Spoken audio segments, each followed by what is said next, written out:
Live from the Twin Cities, this is the Fox 9 Morning News. Good morning and thanks for watching the Fox 9 Morning News. I'm Karen Scullen. I'm Tom Halden. In this half hour on this Saturday, August 13th, we're taking a look at how women's values have changed over the past 10 years. So what is the American dream for women in 2011? The answers may surprise you.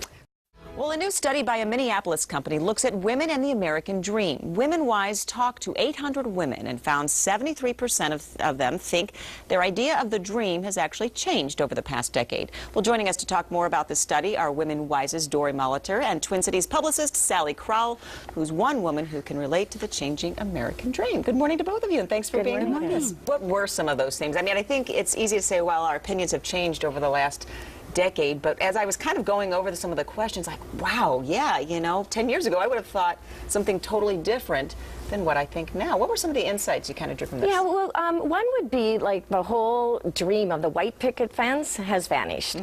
It's no longer about having a husband and 2 children and living in suburbia and that being part of our dream, which always was part of the American dream for a very long time. Now, only 15% of our women ranked owning a house as #1 or #2 most important in their life. And it looks like the idea of the perfect man has changed. Prince Charming, not so much anymore. We don't need Prince Charming. That's right.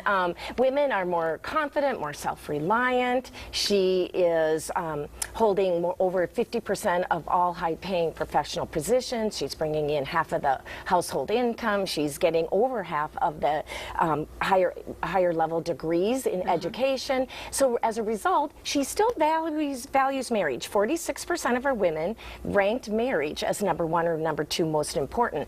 But as you said, it's not Prince Charming. She's now looking not for a husband to complete her, but more as a partner, someone to be a partner in her life, to be a champion in her corner, to be part of her ups and downs, and be an equal partner in every way, including dishes, diapers, and all of that. And Sally, you can kind of relate to some of this, right? Yes, definitely. 10 years ago, exactly what you said, I definitely didn't envision my life being what it is today.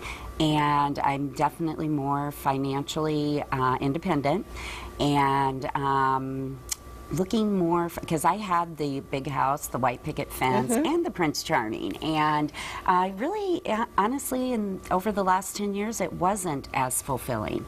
It wasn't, you know, exactly what I pictured my life as being. So would you say, knowing this, and I guess with the study, is it empowering? Is it a little bit sad, or is it happy, or how does it, what's your thoughts on that? I think it gives me a sense of security and a sense of fulfillment, definitely. I feel much more fulfilled. And I still have great kids, and, you know, it's kind of about being able to have everything and, you know, enjoy social issues and being involved, and the materialistic end, it's not as important as it was 10 years ago. And, you know, it's just interesting that that's kind of a trend, but I've definitely seen that in my life. So, how do you use this study, Dory, in your work, or what do you? Well, what we do is consult with companies on what really matters to women and how they can have a higher level, more purpose-driven relationship with women, which can end in stronger loyalty and connection with the brand. So how we take this, one thing similar to what Sally just said, this whole sense of humanity, of moral compass, social responsibility came out so strong. In fact, 97% of women said that was extremely important or moderately important, and that was true with even the young generation. You would expect that with older. Right. So with all that, we are helping companies understand she wants to be part of something bigger. She sees our world in uncertainty and somewhat of a mess, and she is taking responsibility to do her part to make it a better world. And she wants companies and expects companies to take a leadership role and be about social change. And she wants to join that to make a bigger impact and bring more meaning in her life. Right. Well, it is interesting, and I think, you know, when you sit back and think about some of the questions that were posed, boy, it does make you think, that's for sure. All right, well, Dory and Sally, thanks for being with us.